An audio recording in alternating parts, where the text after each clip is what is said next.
নবীর শ্রেষ্ঠ সাহাবী হযরত আবু বকর সিদ্দিকী, নবীর শ্রেষ্ঠ সাহাবী, নবীর শ্রেষ্ঠ সাহাবী হযরত আবু বকর সিদ্দিকী। ভালোবেসে শুইল পাশে, ভালোবেসে শুইল পাশে, যাইয়া দেখো মদিনা মদিনা মদিনা, আশিক মুমিনের বলেন না মদিনা মদিনা, আশিক মুমিনের। আরে দিদার চেয়ে কাঁদো তোমরা, দিদার চেয়ে কাঁদো তোমরা, হও না নবীর দেওয়ানা। মদিনা মদিনা, আশিক মুমিনের ঠিকানা, হায় রে মদিনা মদিনা, আশিক মুমিনের। সমস্ত নবীর উম্মতের মধ্যে আমাদের নবীর উম্মত সবচাইতে শ্রেষ্ঠ। আবার আমাদের নবীর উম্মতের মধ্যে সবচাইতে শ্রেষ্ঠ হচ্ছে আবু বকর সিদ্দিক রাদিয়াল্লাহু তাআলা আনহু, যিনাকে বলা হয় আফদালুন নাসি বা'দাল আম্বিয়া। এবং আল্লাহর হাবিবের একজনই ছিলেন যাকে বলা হয় খলিফাতুর রাসূল। একটাই উপাধি খলিফাতুর রাসূল, যিনি হচ্ছেন আবু বকর সিদ্দিক। আবু বকর সিদ্দিকের কথা কেন বলছি বন্ধুরা? জামাদিউল সানি মাস, এই মাসেই হযরতে আবু বকর সিদ্দিক দুনিয়া থেকে পরলোক গমন করেছেন, স্থানান্তরিত হয়েছেন, পরকালের জিন্দেগি শুরু করেছেন। সেই আবু বকর সিদ্দিককে কেন আমরা স্মরণ করব? আল্লাহর নবী বলেছেন, দুনিয়ার মানুষেরা শুনো, আল্লাহর দ্বীন কায়েম করতে গিয়ে, ইসলাম জিন্দা করতে গিয়ে, ইসলাম কায়েম করার জন্য অনেক মানুষের দান সদকা সাহায্য সহযোগিতা আমার ইসলামের জন্য কাজে লেগেছে। কিন্তু আবু বকর এমন একজন শখসিয়াত, এমন একটা জাত, এমন একজন ব্যক্তি, সমস্ত উম্মতের চাইতে শুধুমাত্র আমার আবু বকরের সব চাইতে অবদান আল্লাহর ইসলামের মধ্যে। বলেন সুবহানাল্লাহ। বলেন ইসলাম প্রতিষ্ঠার ক্ষেত্রে নবী বলেন আবু বকর যত উপকারে এসেছে, আবু বকরের সম্পদ যত উপকারে এসেছে, আবু বকরের সহযোগিতা যত উপকারে এসেছে, আর কারো সম্পদ কারো সহযোগিতা এত বেশি উপকারে আসে না। নবী আমার ভাষণ দিতে লাগলেন মসজিদে নববীর মধ্যে, বলেছেন আমি তোমাদের সবার সমস্ত দেনা পরিশোধ করে দিয়েছি। দুনিয়ার জমিনে যত মানুষের যত লেনদেন আছে আমার সাথে, যত পাওনা দেওনা আছে, সবার ঋণ আমি পরিশোধ করেছি, ইল্লা মাশা আল্লাহ, একজন ব্যতীত, যার ঋণ আমি দুনিয়াতে পরিশোধ করতে পারি নাই এবং করব না, তার ঋণ আমি আখিরাতে পরিশোধ করবেন, তিনি আর কেউ নয়, তিনি হচ্ছেন আবু বকর সিদ্দিক। বলেন সুবহানাল্লাহ। সিদ্দিক আকবর এমন ব্যক্তি, আল্লাহর নবীর ইসলাম সর্বপ্রথম পুরুষদের মধ্যে নবীর হাতে সরাসরি সর্বপ্রথম যিনি ইসলাম গ্রহণ করেছেন তিনি হচ্ছে আবু বকর রাদিয়াল্লাহু তাআলা। সুবহানাল্লাহ বলেন না। সর্বপ্রথম ইসলাম গ্রহণ করেছেন নারীদের মধ্যে হযরত খাদিজাতুল কুবরা। পুরুষদের মধ্যে সর্বপ্রথম ইসলাম গ্রহণ করেছেন আবু বকর সিদ্দিক। যুবকদের মধ্যে করেছেন হযরত আলী রাদিয়াল্লাহু তাআলা। আমার বন্ধুরা, আমার বাবারা, যেই দিন ইসলাম গ্রহণ করেন আবু বকর, এই দিন থেকেই আল্লাহর হাবিবের সাথে উনি ছাড়ে নাই, কখনোই তিনি আল্লাহর হাবিবের সঙ্গ ছাড়ে নাই। আল্লাহর হাবিবের সাথে সাথে জিন্দগিটা কাটায় দিয়েছেন। আল্লাহর হাবিব মসজিদে নববীর মধ্যে বসা সাহাবায়ে কেরামদেরকে প্রশ্ন করছেন, সাহাবীরা রে, তোমাদের পছন্দের আমলগুলো বলো, তোমাদের কার কি পছন্দ? কেউ হাত তোলেন, ইয়া রাসূলুল্লাহ, আমার পছন্দের আমল হচ্ছে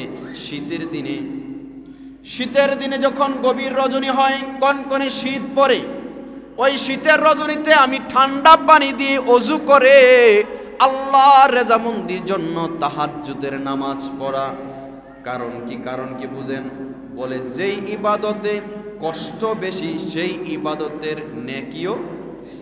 বলে ইয়া রাসূলুল্লাহ, শীতের দিন নামাজ পড়তে আমার ভালো লাগে, যেন আল্লাহ খুশি হয়ে যায়।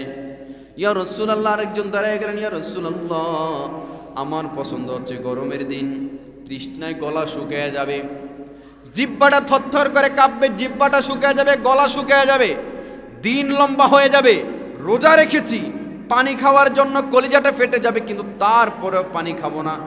আল্লাহরে দেখায় দিতে চাই, আল্লাহ দেখেন আপনার গোলামির জন্য। বলতেছেন ইয়া রাসূলুল্লাহ আমার পছন্দ দান সদকা করা। আবু বকর সিদ্দিক এক পাশে বসে আছেন। নবী আমার ডাক দিলেন, আবু বকর তোমার কি পছন্দ? আবু বকর বলেন, ইয়া রাসূলুল্লাহ কারো নামাজ পছন্দ, কারো রোজা পছন্দ, কারো জিহাদ পছন্দ, বিভিন্ন জনের বিভিন্ন আমল পছন্দ। নবী গো আমারও একটা তিনটা পছন্দের জিনিস আছে। বলছে আমার এক নাম্বার পছন্দের জিনিস হচ্ছে আন-নাজরু ইলা ওয়াজহিকা। ইয়া রাসূলুল্লাহ আমার সবচেয়ে পছন্দের ইবাদত আমল হচ্ছে আপনি নবীর নূরানি চেহারার দিকে তাকায়া থাকা। বলে আপনার দিকে তাকায়া থাকা, এইটার চাইতে আমার পছন্দের আর কিছু নাই। সাহাবীরা তো অবাক। দুই নাম্বার পছন্দ কি? বলে ইয়া রাসূলুল্লাহ দুই নাম্বার পছন্দ আল জুলুসু বাইনা ইয়াদাইক। নবী গো আপনি যতক্ষণ থাকবেন আপনার দরবার ছেড়ে যাইতে মন চায় না। নবী আপনার দরবারে বসে থাকতেই মন চায়, আপনার জন্য সব কোরবানি করে দিতে মন চায়, যতক্ষণ আপনার সাথে থাকতেই মন চায়। এই জন্য দুনিয়ার মধ্যে দুনিয়ার জমিন আবু বকর নবীর সাথে ছিল। এই মুহাব্বতের কারণে কবরের মধ্যে আমার নবীর সাথে আবু বকর আছে না নাই? এই জন্য বলেছেন নবীর শ্রেষ্ঠ সাহাবী হযরত আবু বকর সিদ্দিকী।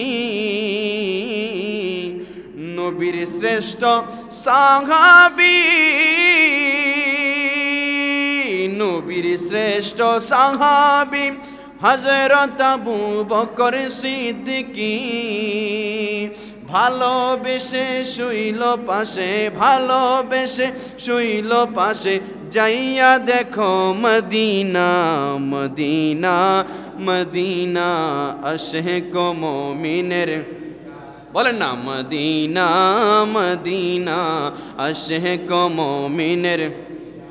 আরে দিদার চেয়ে কাঁদো তোমরা, দিদার চেয়ে কাঁদো তোমরা, হও না নবীর দেওয়ানা। মদিনা মদিনা আশিক মুমিনের ঠিকানা, হায়রে মদিনা মদিনা আশিক মুমিনের। হযরত সিদ্দিক আকবর বলছেন ইয়া রাসূলুল্লাহ আমার পছন্দের আমল হচ্ছে আল জুলুসু বাইনা ইয়াদাইক, আপনার কদমের মধ্যে বসে থাকা। দুনিয়ার মধ্যেও আমার নবীর কদমে ছিলেন, দুনিয়া থেকে বিদায় হয়ে যাওয়ার পর নবীর কদমে সেখানে যখন সালাম দিবেন, আমার নবীকে সালাম দিয়ে জান্নাতুল বাবু সালাম দিয়ে প্রবেশ করবেন, রিয়াজুল জান্নার পাশে আমার নবীকে সালাম দিবেন। তারপরে আবু বকরকে সালাম দিতে হয়, তারপরে সিদ্দিক হযরত ওমর ফারুককে সালাম দিয়ে তারপরে বের হতে হয়। এখন আমার নবীর সাথে ছায়ার মতো হয়ে আছেন। এই আবু বকর তোমার কাছে জানতে চাই তোমার 3 নাম্বার পছন্দের আমল কি? আবু বকর ডাক দিয়ে বলেন ইয়া রাসূলুল্লাহ আমার 3 নাম্বার পছন্দের আমল হচ্ছে আমার যত সম্পদ আছে, যত ধন সম্পদ আছে, আরো থাকলে আরো, আরো থাকলে আরো, যত সম্পত্তি আছে সমস্ত সম্পদ আপনি নবীর জন্য, ইসলামের জন্য, দ্বীনের জন্য কুরবানি করে দেওয়া। ইনফাকু মালি আলাইক, ইনফাকু মালি আলাইক ইয়া রাসূলুল্লাহ আমার যত মাল আছে সমস্ত মাল সম্পদ আপনার জন্য কুরবানি করে দেওয়া। হযরত ওমর রাদিয়াল্লাহু তাআলা আনহু থেকে বর্ণিত ক্বালা উমারা আমারানা রাসূলুল্লাহ সাল্লাল্লাহু আলাইহি ওয়াসাল্লাম। ওমর রাদিয়াল্লাহু তাআলা আনহু বলেন তাবুক যুদ্ধের সময় আল্লাহর হাবিব আমাদেরকে আদেশ করেছেন। কিসের আদেশ? বলে আমাদেরকে আদেশ করেছেন হে সাহাবায়ে কেরাম তোমাদের যার যেমন সম্পত্তি আছে তোমরা দান করে সম্পদকে সদকা করে এই যুদ্ধের ময়দানে সাহায্য করো। ওমর বলছেন যালিকা ইনদি মালান, ওই দিন আমার কাছে পর্যাপ্ত মাল ছিল, পর্যাপ্ত। আল্লাহ রাসূল বলছেন কার কি সম্পদ আছে যুদ্ধের জন্য, যুদ্ধে যাব, তাবুক যুদ্ধে যাব, দান করো। ওমর খুশি হয়ে গেলেন, বলেন ওই দিন ইনদি মালান, ওই দিন আমার কাছে অনেক সম্পদ ছিল, আমি এবার খুশি। কারণ কি খুশির কারণ কি শুনেন? খুশির কারণ হচ্ছে হযরত আবু বকর এমন ব্যক্তি ছিলেন যার সাথে কোনো সাহাবীরা কোনোদিন 1 নাম্বার হইতে পারে না, সব সময় আবু বকর 1 নাম্বার হয়ে যায়। যুদ্ধের ক্ষেত্রে 1 নাম্বার, দানের ক্ষেত্রে 1 নাম্বার, ইবাদতের ক্ষেত্রে 1 নাম্বার, সালামের ক্ষেত্রেও 1 নাম্বার। সুবহানাল্লাহ বলেন না। আবু বকরের আগে কেউ কারো সালাম দিতে পারে না। ওমর বলেন একদিন আমি চিন্তা করলাম আজকে আমি আবু বকরকে হারাই দিব। দেখতেছে আবু বকর আসতেছে, উনি দেখে কি করলেন, একটা গাছের একটু আড়ালের মধ্যে লুকিয়ে গেলেন। কেন? বলে যাতে করে আবু বকর আমাকে না দেখে, আজকে আমি আবু বকরকে আগে সালাম দিব। কিন্তু সিদ্দিক আকবর তো দেখে ফেলছে যে তিনি গাছের আড়ালে লুকাইছে। এবার সিদ্দিক আকবর কাছাকাছি আইসা ওই উমর ফারুক গাছের আড়াল থেকে বের হওয়ার আগেই আবু বকর দূর থেকে বলছেন আসসালামু আলাইকুম ইয়া ওমর ইবনুল খাত্তাব। বলেন না সুবহানাল্লাহ। উমর বলছেন ভাই আজকে আমি হাইরা গেলাম, আপনি আগে দিয়ে ফেলেন। তো উমর বলছেন সব সময় আবু বকর ফার্স্ট হয়। এই জন্য আবু বকরের মূল নাম ছিল মূলত আব্দুল্লাহ। আবু বকর হচ্ছে ওনার উপাধি। আর আবু বকর শব্দটার একটা মান হচ্ছে যিনি সবসময় ফার্স্ট হয়, 1 নাম্বার। তিনি ইসলাম গ্রহণের ক্ষেত্রে 1, দান করার ক্ষেত্রে 1, যুদ্ধের ক্ষেত্রে 1, নবীর মুহাব্বতের ক্ষেত্রে 1, এবং কি জান্নাতও আমার নবীর সাথে 1 নম্বরে যাবেন। বলেন সুবহানাল্লাহ। তো উমর বলছেন এই দিন আমি খুশি, কারণ আমার কাছে পর্যাপ্ত মাল ছিল। আমি কি করলাম, দৌড়ে বাড়িতে গেলাম, আমার যত সম্পদ ছিল সমস্ত সম্পদটাকে 2 ভাগ করলাম, পুরা সম্পদটাকে 2 ভাগ করলাম। 2 ভাগ করে নিসফি তার অর্ধেক সম্পদ আমি আল্লাহর নবীর কদমে হাজির করে দিলাম। বলেন সুবহানাল্লাহ।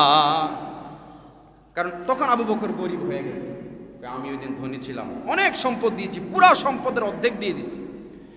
হযরত ওসমান সেদিন তিনি বললেন আমি 3 ভাগের 1 ভাগ সম্পদ দিয়েছি। ওসমানের 3 ভাগের 1 ভাগ, অন্যান্য সাহাবীদের ফুল সম্পদ দিল 1 ভাগ হবে না। কারণ ওসমান তিনি ছিলেন গনি, গনি মানে ধনী, সবচেয়ে ধনী ছিলেন, তিনি আরো দিতেন। সাহাবীরা যার যার মতো করে দিয়েছেন। মা আবকাইতালি আহালিকা, হে উমর তুমি তোমার আহাল পরিবারের জন্য কি রেখে এসেছো? কুলতু, এবার উমর বলছেন আমি বললাম মিসলুহু, আমি এই যেই পরিমাণ সম্পদ নিয়ে এসেছি সমান পরিমাণ সম্পদ আমার পরিবারের জন্য রেখে এসেছি। ওয়া আতা আবু বকরিন, কিছুক্ষণ পরে আবু বকর আসলেন। উমরের সাবজেক্ট শেষ। ওয়া আতা আবু বকরিন, আবু বকর আসলেন বিকুল্লি মা ইনদাহু ফাকালা ইয়া আবু বকরিন মা আবকাইতা লি আহালিক। কিছুক্ষণের মধ্যে আবু বকর আসলো একটা পোটলা নিয়া। নবী বলেন সেই পোটলাটা আবু বকর কি এনেছে? উমর তো খুশি, আর ছোট্ট একটা মাত্র পোটলা নিয়ে এসেছে, আমি আমার সম্পদের অর্ধেক নিয়ে এসেছি। নবী বলেন আবু বকরের পোটলাটা খোলো।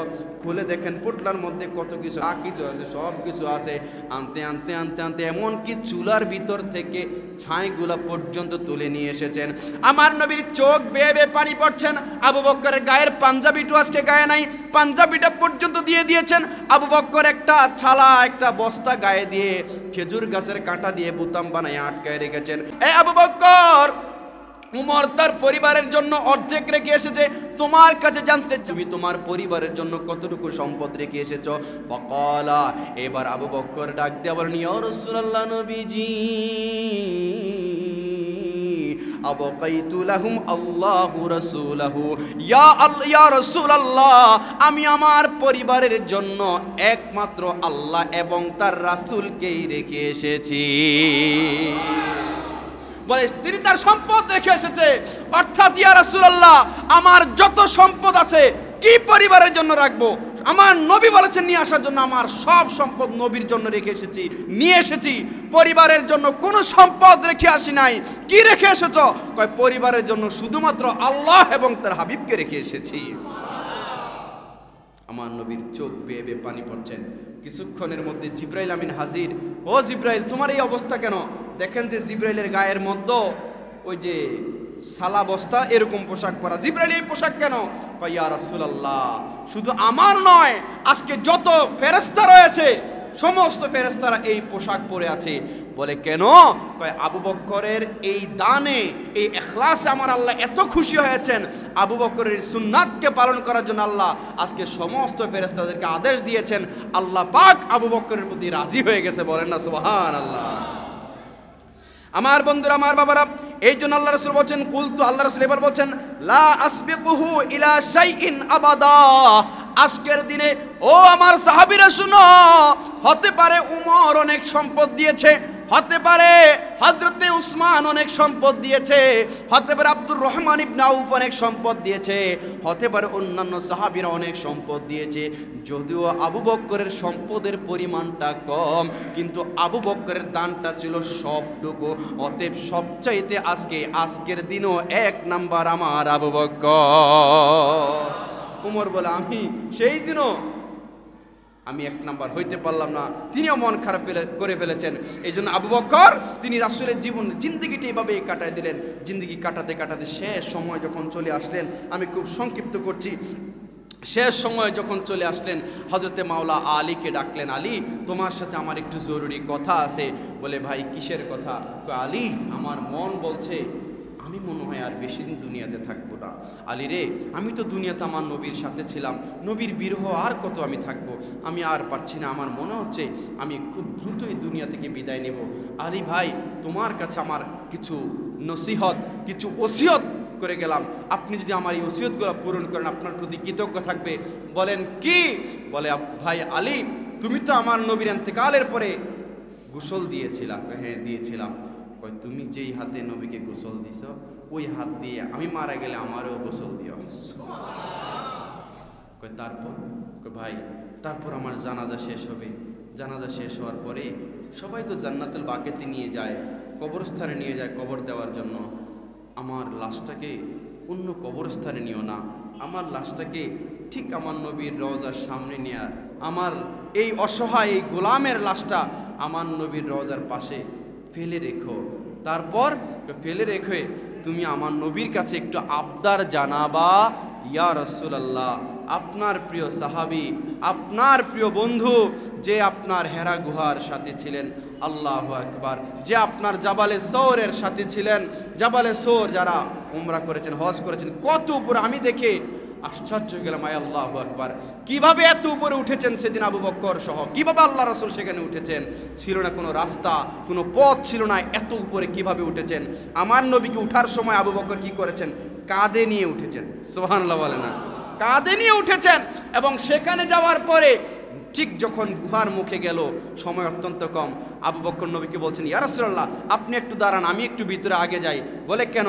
আমি আগে ভিতরে গিয়ে দেখব কোনো বিষাক্ত কোনো পোকামাকড় জীবজন্তু আছে কিনা, যদি থাকে তাহলে আমি সেটা পরিষ্কার করব, যদি আঘাত করে আমি আবু বকরকে আগে আঘাত করবে, আমি আবু বকর মরে শেষ হয়ে যাব, আমি ধ্বংস হয়ে যাব, তারপর আমি আমার নবীর গায়ে আঘাত লাগতে দেব না। আবু বকর সেই দিন আগে গুহার মধ্যে গিয়েছেন। মুফাসসিরিনে কেরাম বলছেন ওই দিন ওই গর্তের মধ্যে, ওই গুহার মধ্যে আবু বকর আগে গিয়ে নবীর জন্য জায়গা পরিষ্কার করেছেন, আর কবরের জায়গার মধ্যে আমার নবী আগে গিয়ে আবু বকরের জন্য পরিষ্কার করেছেন। সুবহানাল্লাহ বলেন। যায় বলছেন ভাই আমার নবীর কাছে একটু আবদার জানাবা, আমি আমার নবীর পাশে শুইতে চাই, যদি নবী অনুমতি দেয় তবে তুমি সেখানে আমাকে কবর দিবা, যদি নবী অনুমতি না দেয় তাহলে আমাকে অন্য কোনো কবরস্থানে দাফন করে দিবা। ও বাবা, এইবার বুঝে থাকলে নবীর মুহাব্বতের আশিকে রাসূল নবীর উম্মতেরা বলেন, নবী রওজায়ে আতহার থেকে উম্মতদেরকে সাড়া দিতে পারে কি পারে না? অনুমতি দিতে পারে কি পারে না? নবীর সেই ক্ষমতা আছে না নাই? আমার নবী বলেছেন, মান যারা কবরি বাদা মাউতি আন্নামা যারানি ফিল হায়াতি। ও আমার উম্মতেরা শুনো, যে ব্যক্তি আমার ইন্তেকালের পরেও আমার রওজা শরীফ জিয়ারত করলো, সে যেন সরাসরি হায়াতি জিন্দেগিতে এসে আমার সাথে সাক্ষাৎ করলো। নবী বলেন সেই দিন আমাকে যে এখানে সালাম দিবে, আমি নবী নিজ কানে তার সালামের আওয়াজ শুনি এবং তাকে সালামের জবাব দেই। মানজারা কবরি ওয়াজাবাত লাহু শাফাআতি, যে আমার এই রওজা জিয়ারত করবে আমি নবী ঘোষণা করে দিলাম তার জন্য কাল হাসরের ময়দানে শাফাআত করা আমি নবীর প্রতি ওয়াজিব হয়ে যাবে। তাহলে দেখেন নবী বলছেন জিয়ারত করো, আসো উম্মত, আর নবীর একদল উম্মত সেখান থেকে আমাদেরকে বাধা দিচ্ছে। তো বলছিলাম সিদ্দিক আকবর দুনিয়াতে নবীর সাথে ছিল। হযরত আলী একবার আবদার করলেন, আওয়াজ আসে না, দুইবার আবদার করলেন, আওয়াজ আসে না, তৃতীয়বারের সময় আলী মনে করলেন হয়তোবা নবী অনুমতি দিচ্ছেন না, আলী ফিরে যাচ্ছিলেন। কিতাব সাক্ষী দেয় ঠিক এমন সময় আল্লাহর হাবিবের রওজা থেকে একটা আওয়াজ আসলো, ইয়া আলী উদখুলু হাবিবি ইলাল হাবিব। হে আলী শুনো শুনো, ও আলী তোমাকে বলছি, বন্ধুকে বন্ধুর পাশে প্রবেশ করায়া দাও, বন্ধুকে বন্ধুর পাশে শোয়ায়া দাও, কোনো অনুমতির দরকার নাই। নবী বলেন আমি আমার আবু বকরের প্রতি দুনিয়াতে মৃত্যুর আগেও রাজি ছিলাম, এখনো রাজি, আমার আবু বকরকে আমার পাশে শোয়ায়া দাও। নবী বলেন আনা আউয়ালু মাইয়ান শাক্কু আনহুল কবর ইয়াউমাল কিয়ামা, কাল কিয়ামতের ময়দানে আমি সর্বপ্রথম কবর থেকে উঠব, সর্বপ্রথম হাসরের ময়দানে আমি উঠব। আমি উঠার পরেই যেই ব্যক্তিটা উঠবে আমার উম্মতের মধ্যে নয় সমস্ত বাবা আদম থেকে ঈসা রুহুল্লাহ পর্যন্ত সমস্ত নবীর উম্মতদের মধ্য থেকেও সর্বপ্রথম যিনি উঠবেন তিনি আর কেউ নয়, আমার নবীর পরে তিনি হচ্ছে হযরতে আবু বকর সিদ্দিক। আমি উঠবো, আমার আবু বকর উঠবে, ওমর উঠবে, তারপরে জান্নাতুল বাকির সাহাবীরা এক এক করে উঠতে থাকবে, জান্নাতুল মুআল্লার সাহাবীরা উঠতে থাকবে। আস্তে আস্তে আস্তে আস্তে পৃথিবীর সমস্ত কবরস্থান থেকে কবরবাসীরা উঠবে, উঠেই সবাই হাসরের দিকে একত্রিত হতে থাকবে। আর আমার নবী কি করবেন? একবার ডান দিকে দৌড় দিবেন, একবার বাম দিকে দৌড় দিবেন, একবার সামনে যাবেন, একবার মিজানের পাল্লায় যাবেন, একবার হাউজে কাউসারের কাছে যাবেন, একবার জাহান্নামের গেটের কাছে যাবেন, উম্মত যেন কোনোভাবে বিপদগ্রস্ত না হয়। বলেন না সুবহানাল্লাহ। সেই নবীর আশিক হওয়ার দরকার আছে না নাই? বলেন না দরকার আছে না নাই?